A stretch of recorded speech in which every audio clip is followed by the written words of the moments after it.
In today's video, we are going to show you how to track your package here in Sugargoo. Let's begin. Now, the first thing that you need to do is to log in using your credentials.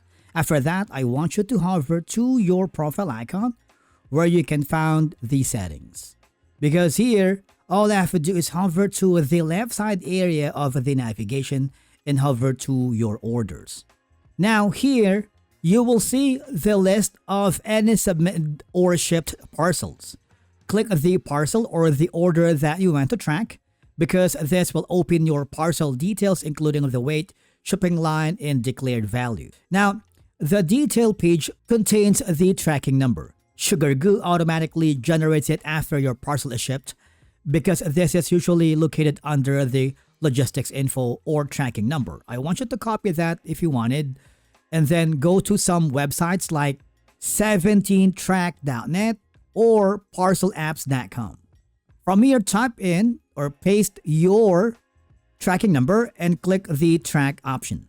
Okay?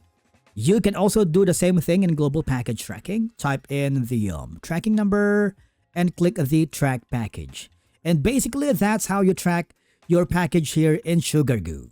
If you found this video helpful, do not forget to hit that like button, subscribe, and we will see you again in the next video.